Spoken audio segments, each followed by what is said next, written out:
Baik, dan saya faham bila ada barcode ni kita nak trace lah berapa banyak yang kita dah guna. Macam Correct. kita beli makan dan sebagainya, ada kod, bukannya automatically dia kod siapa yang makan. Okey.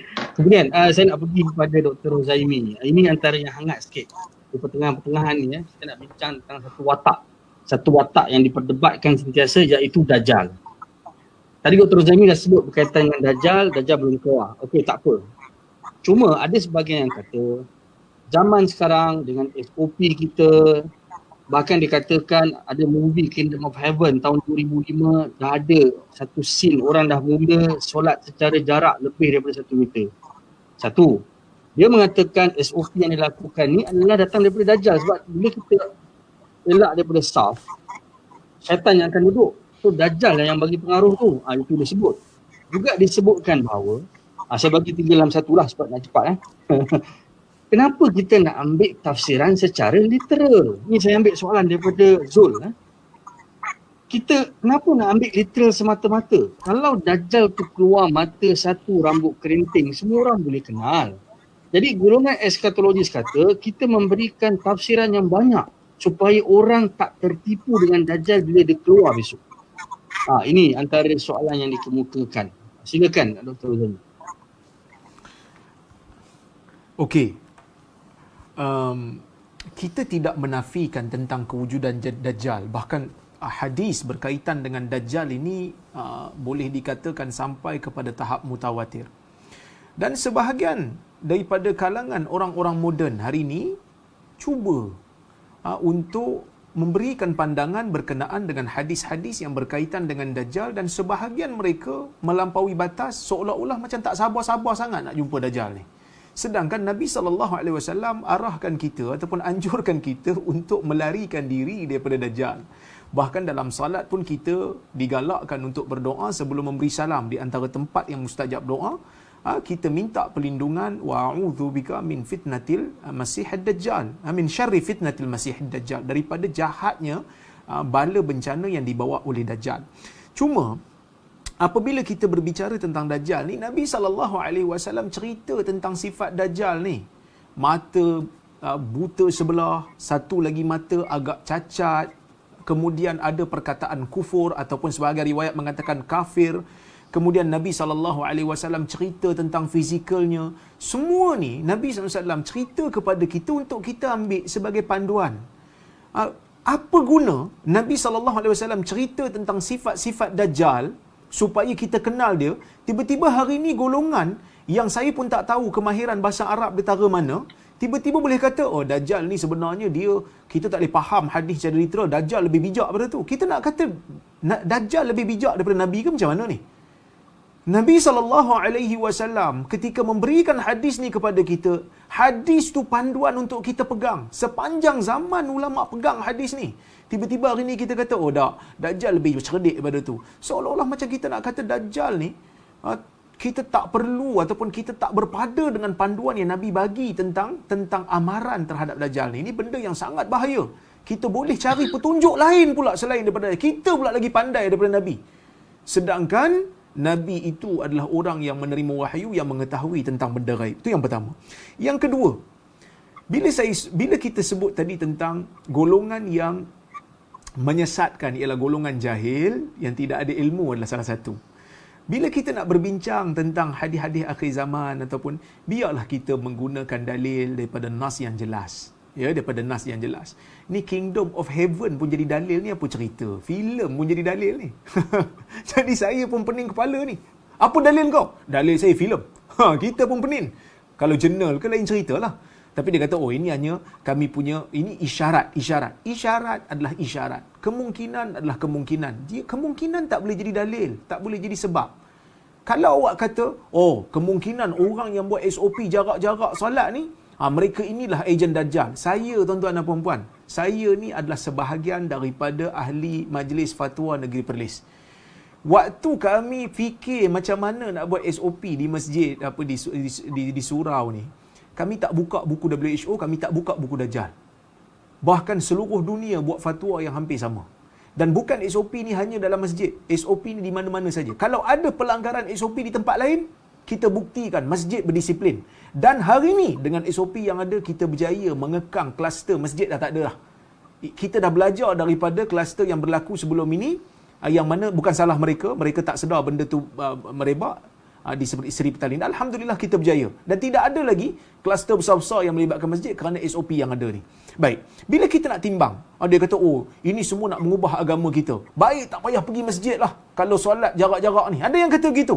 Kita kata, kalau awak menuduh orang yang membuatkan SOP untuk menyelamatkan nyawa ni adalah ejen Dajjal, saya pun boleh tuduh awak juga adalah ejen Dajjal. Kenapa? Kerana awak larang orang pergi masjid. Dia kata, awak buat apa? Saf pun jarak.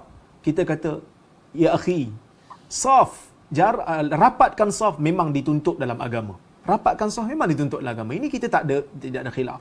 Tetapi rapatkan saf, dia tak termasuk dalam rukun salat.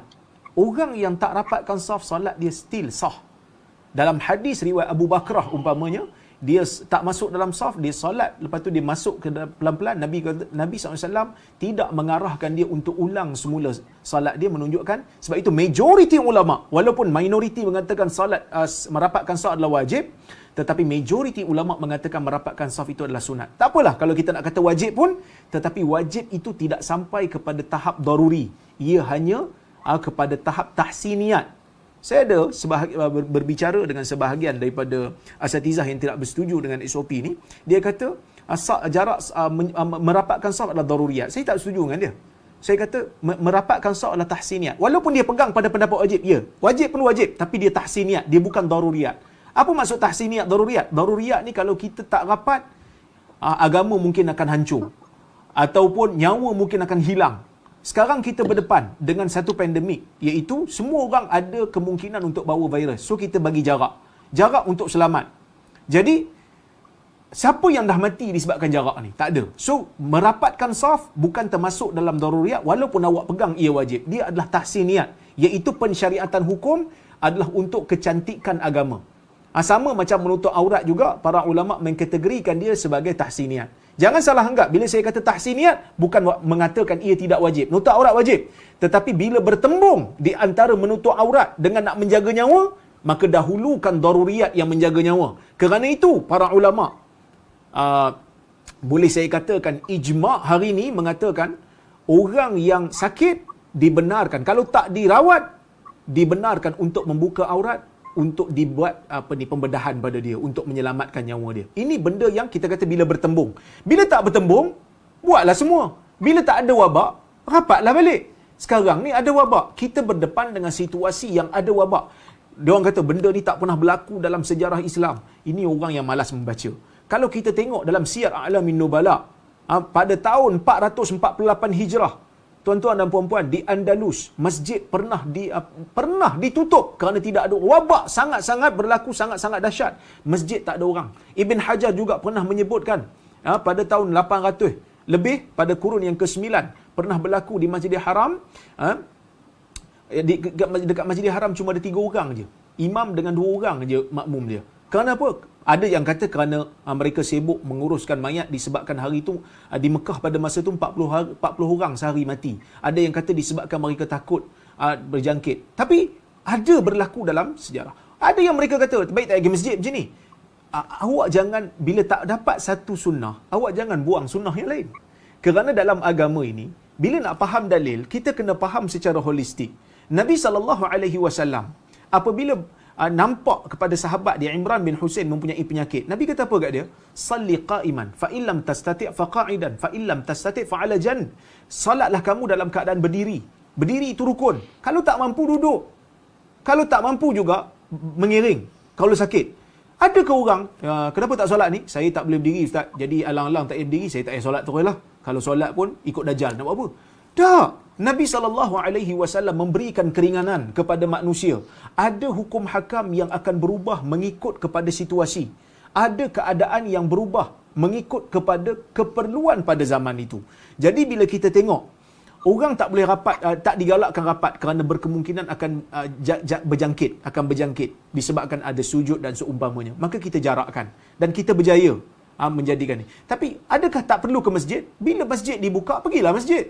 Kenapa? Kerana kita dah letakkan SOP, insya-Allah selamat. daripada tak pergi masjid. Sedangkan dalam hadis ada menyebut tentang kelebihan pergi ke masjid. Nabi SAW menyebutkan setiap langkah akan mengangkat darjat, setiap langkah akan mengurangkan pahala. Jangan jadi orang yang tak dapat buat satu sunnah, semua sunnah tak nak buat. Fattaqullaha mastata'tum, bertakwa kepada Allah sekadar yang kamu mahu. Lepas tu Nabi SAW juga menyebutkan, idza amartukum bi syai' fa'tu minhu mastata'tum. Bila aku bila aku mengarahkan kamu melakukan sesuatu, buatlah sekadar yang kamu mampu. Tak dapat buat semua, kita buat mana yang mampu. Al-ma'sur la yasqutu al-maisur la yasqutu bil ma'sur. Benda yang mudah tidak akan, benda yang mampu buat tidak akan gugur dengan benda yang tak dapat dibuat. Jadi pergilah masjid. Cuma kita jarakkan sedikit. Cuma kadang-kadang saya heran juga. Waktu tak ada wabak, dia punyalah tak nak rapat. Tapi bila ada wabak ni, dialah kempen. Kan? Jadi sebab itu saya jadi macam keliru sikit lah. Tapi tak apa.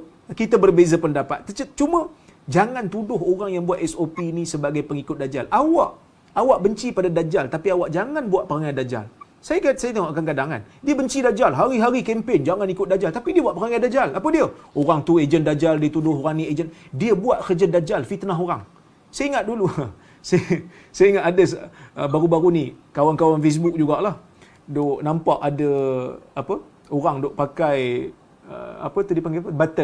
Button tu dia ada warna-warna sikit. Warna-warna tu macam tak tahulah, dia kata lambang Freemason. Dia tuduhnya kawan yang pakai itu sebagai ejen Illuminati, ejen Freemason. Kadang bila kita check balik, sebenarnya tuan-tuan, bila saya check balik handphone saya pun ada lambang tu. Jadi adakah handphone saya dibuat oleh Dajjal? Sebenarnya lambang tu adalah lambang SDG. Betul? Lambang, suka tak silap saya lah. Tanya kawan-kawan yang kaji ni, dia kata itu lambang apa? Sustainability Development Goal. Memang orang-orang kan? Itu Datuk Musa pun tahu benda tu. Jadi tak ada kaitan. Orang pakai tak ada kaitan pun. Dia tak terfikir pun pasal Dajjal masalah tu. Jadi kita jangan terlalu overreact. Jadi manusia yang seimbang. Bila berbicara tentang dalil, kita tengok betul ke Dajjal. Bagi saya lah, kalau Dajjal turun, kan? Kalau Dajjal dah keluar, Nabi SAW kata Dajjal keluar sehari dia macam setahun. Kalau Dajjal dah keluar, mana sehari kita yang panjang macam setahun? Mana? Sahabat tanya, bila sehari macam setahun tu macam mana salat? Nabi kata uqduru lahu qadrah. Kamu kena hitung ikut 24 jam juga. Sepanjang hidup kita hari ni, sehari itu 24 jam juga. Jadi kalau Dajjal dah keluar, di mana dia? Kenapa hari dia tak panjang macam Nabi sebut? Jadi kita telah mentakwilkan hadis tak seperti mana yang disebutkan oleh Nabi SAW secara jelas di dalam hadis Nabi SAW. Jadi itu komentar saya lah. So kita ada 4 kemungkinan. Ya. Sikit je Dr. Razami sebab ada kaitan. Soalan daripada Muhammad Haziq, simple. Kalaupun kita kata konspirasi bukan 100% tepat, tak salah kita berijtihad. Sahabat banyak berijtihad. Jadi kalau salah pun 1 pahala. Kalau betul 2 pahala. Ringkas saya kata. Baik. Ijtihad tidak salah kalau ia tidak melibatkan fitnah kepada orang. Bila kita fitnah orang tu ejen Dajjal, yang buat SOP ni orang Dajjal, kita nak minta maaf dengan orang tu macam mana? Ini bukan ijtihad, ini buhtan. Ini adalah fitnah terhadap orang. Jadi benda ni kena bezakan di antara maksiat dengan ijtihad. Tak boleh kita tuduh orang, dia ni jahat, dia ni ejen Dajjal. Tahu tak, ejen Dajjal ni boleh jadi kita seolah-olah macam mengkafirkan dia. Kerana pengikut Dajjal, kebanyakan mereka adalah kafir. Cuma kita nilai semula. Ini betul ke ijtihad ni? Kalau kita rasa benda ni ijtihad, saya tak tahulah. Saya tak tahulah di mana kita punya akal dalam isu ni. Betul, para sahabat ada menyebut tentang Ibn Sayyad sebagai Dajjal. Nabi SAW tidak memutuskan perkara itu sehinggalah Nabi SAW mendengar hadis daripada Tamim Ad-Dari yang mengatakan Dajjal sedang diikat. Tetapi para sahabat yang mengatakan Ibn Sayyad adalah Dajjal itu tak ada masalah kerana memang para ulama menyebut dia adalah sebahagian, dia adalah salah seorang daripada Dajjal minad Dajjal lah. Yang mana Dajjal ni ada ramai, tapi Dajjal yang akbar, Dajjal yang paling besar tu Dajjal di akhir zaman lah. Dajjal di akhir zaman. Jadi sekarang ni ada 4 kemungkinan. Pro teori konspirasi yang tidak ada kepakaran. Yang kedua, golongan profesional yang ada kepakaran yang buat SOP. Dua-dua kumpulan ni kan, yang satu yang pro teori konspirasi tuduh orang lain ejen Dajjal, yang ada kepakaran boleh jadi ejen Dajjal, boleh jadi bukan. Jadi kita nak ikut siapa? Satu ada kepakaran, satu tak ada kepakaran. Benda tak jelas depan mata kita. Allah Ta'ala suruh ikut orang yang ada ilmu. Allah Subhanahu Wa Ta'ala tidak akan hitung ataupun tidak akan bertanggungjawabkan kita pada benda yang kita tak tahu. Wallahu a'lam.